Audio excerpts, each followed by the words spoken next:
Capítulo 15. Axiomas herméticos. La posesión del conocimiento, si no va acompañada por una manifestación y expresión en la práctica y en la obra, es lo mismo que el enterrar metales preciosos. Una cosa vana e inútil.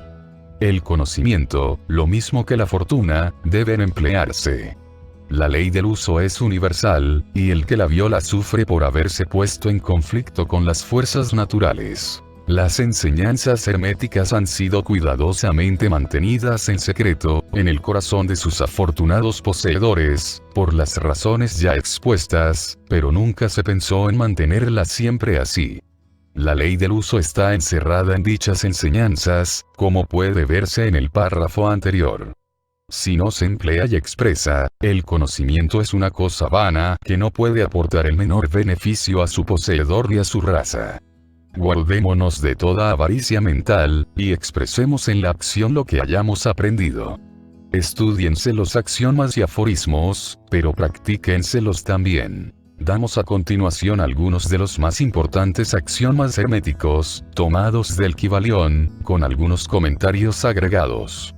Que cada uno los haga suyos y los practique y emplee, porque nunca serán realmente una posesión propia hasta que se los haya llevado a la práctica. Para cambiar vuestra característica o estado mental, cambiad vuestra vibración. Uno puede cambiar sus vibraciones mentales, mediante un esfuerzo de la voluntad, fijando la atención deliberadamente sobre el estado deseado. La voluntad es la que dirige la atención, y esta es la que cambia la vibración. Cultívese el arte de estar atento, por medio de la voluntad y se habrá resuelto el problema de dominar las propias modalidades y estados de la mente. Para destruir un grado de vibración no deseable, póngase en operación el principio de polaridad y concéntrese a la atención en el polo opuesto al que se desea suprimir. Lo no deseable se mata cambiando su polaridad. Esta es una de las más importantes fórmulas herméticas, y está basada sobre verdaderos principios científicos. Ya se indicó que un estado mental y su opuesto eran sencillamente dos polos de una misma cosa, y que mediante la transmutación mental esa polaridad podía ser invertida. Los modernos psicólogos conocen ese principio y lo aplican para disolver los hábitos no deseables, aconsejando a sus discípulos la concentración sobre la opuesta cualidad. Si uno tiene miedo, es inútil que pierda su tiempo tratando de matar el miedo, sino que debe cultivar el valor, y entonces el miedo desaparecerá. Algunos autores han expresado esta idea, ilustrándola con el ejemplo de una habitación oscura. No hay que perder el tiempo tratando de arrojar afuera a la oscuridad, sino que es muchísimo mejor abrir las ventanas y dejar entrar la luz, y la oscuridad desaparecerá por sí sola. Para matar una cualidad negativa es necesario concentrarse sobre el polo positivo de esa misma cualidad, y las vibraciones cambiarán gradualmente de negativas en positivas, hasta que finalmente se polarizará en el polo positivo, en vez de estarlo en el negativo. La inversa es también verdad, porque muchos han encontrado el dolor por haberse permitido vibrar demasiado constantemente en el polo negativo de las cosas. Cambiando la polaridad pueden dominarse las modalidades y estados mentales, rehaciendo toda la disposición propia y construyendo así el carácter. Mucha parte del dominio que los herméticos avanzados poseen sobre su mentalidad es debida a la inteligente aplicación de la polaridad, que es uno de los más importantes aspectos de la transmutación mental.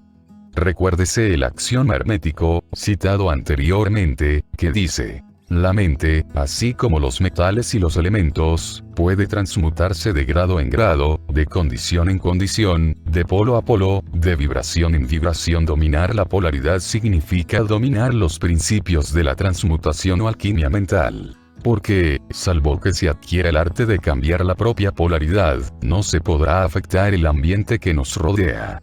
Si comprendemos ese principio podemos cambiar nuestra propia polaridad, así como la de los demás, siempre que dediquemos a ello el tiempo, el cuidado, el estudio y la práctica necesarios para dominar ese arte.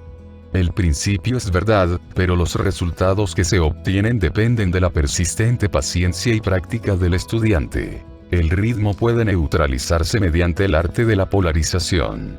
Como ya explicamos en los capítulos anteriores, los herméticos sostienen que el principio del ritmo se manifiesta en el plano mental, así como en el plano físico, y que la encadenada sucesión de modalidades, sentimientos, emociones y otros estados mentales, son debida al movimiento oscilante del péndulo mental, que nos arrastra de un extremo a otro. Los herméticos enseñan además que la ley de la neutralización nos capacita, en gran extensión, a sobreponernos a la operación del ritmo en la conciencia. Como ya hemos explicado, existe un plano de conciencia superior, así como uno inferior, y el maestro, elevándose mentalmente al plano superior, hace que la oscilación del péndulo mental se manifieste en el plano inferior, mientras él permanece en el otro, librando así su conciencia de la oscilación contraria. Esta se efectúa polarizándose en el yo superior, elevando así las vibraciones mentales del ego sobre el plano de conciencia ordinario. Es lo mismo que levantarse por encima de una cosa y permitir que ésta pase por debajo. El hermético avanzado se polariza en el polo positivo de su ser, el yo soy, más bien que en el polo de su personalidad, y, rehusando y negando la operación del ritmo, se eleva sobre su plano de conciencia, permaneciendo firme en su afirmación de ser, y la oscilación pasa en el plano inferior, sin cambiar para nada su propia polaridad. Esto lo realizan todos los individuos que han alcanzado cualquier grado de dominio propio, comprendan o no la ley. Esas personas rehúsan sencillamente el dejarse arrastrar por la oscilación, y afirmando resueltamente su superioridad permanecen polarizados positivamente. El maestro, por supuesto, alcanza un mayor grado de perfeccionamiento porque comprende perfectamente la ley que está dominando con la ayuda de una ley superior, y mediante su voluntad adquiere un grado de equilibrio y firmeza casi imposible de concebir por los que se dejan llevar de un lado a otro por las oscilaciones de la emotividad. Recuérdese siempre, sin embargo, que el principio del ritmo no puede ser destruido, porque es indestructible. Solo es posible sobreponerse a una ley equilibrándola con otra, manteniéndose así el equilibrio. Las leyes del equilibrio operan tanto en el plano mental como en el físico, y la comprensión de esas leyes le permiten a uno sobreponerse a ellas, contrabalanceándolas. Nada escapa al principio de causa y efecto, pero hay muchos planos de causalidad y uno puede emplear las leyes del plano superior para dominar a las del inferior. Comprendiendo la práctica de la polarización, el hermético se eleva al plano superior de causalidad, equilibrando así las leyes de los planos inferiores. Elevándose sobre el plano de las causas ordinarias se convierte uno, hasta cierto punto, en una causa, en vez de ser un simple efecto. Pudiendo dominar los sentimientos y modalidades propias, y neutralizando el ritmo, se puede rehuir gran parte de las operaciones de la ley de causa y efecto en el plano ordinario. Las masas se dejan arrastrar, obedeciendo al ambiente que las rodea, a las voluntades y deseos de algunos hombres más fuertes que ellas, a los efectos de las tendencias heredades o a las sugestiones u otras causas exteriores, no siendo más que simples fichas en el tablero de ajedrez de la vida.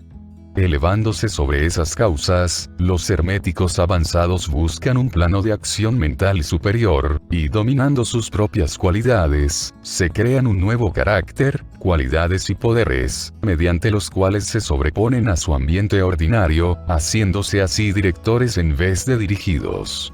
Esos individuos ayudan a la realización del juego de la vida conscientemente, en vez de dejarse mover por influencias, poderes o voluntades externas.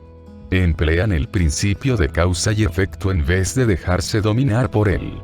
Por supuesto, aún los seres más elevados están sujetos a este principio, según se manifiesta en los planos superiores, pero en los inferiores son señores y no esclavos.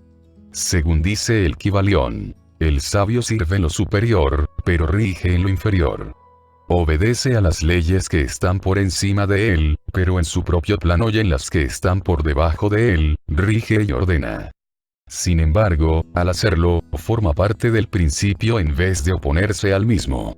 El sabio se sumerge en la ley, y comprendiendo sus movimientos, opera en ella en vez de ser su ciego esclavo. semejantemente al buen nadador, va de aquí para allá, según su propia voluntad, en vez de dejarse arrastrar como el madero que flota en la corriente.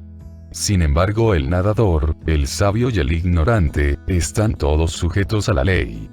Aquel que esto comprenda va en el buen camino que conduce a la maestría. Para concluir, recordamos nuevamente el axioma hermético que dice que la verdadera transmutación hermética es un arte mental.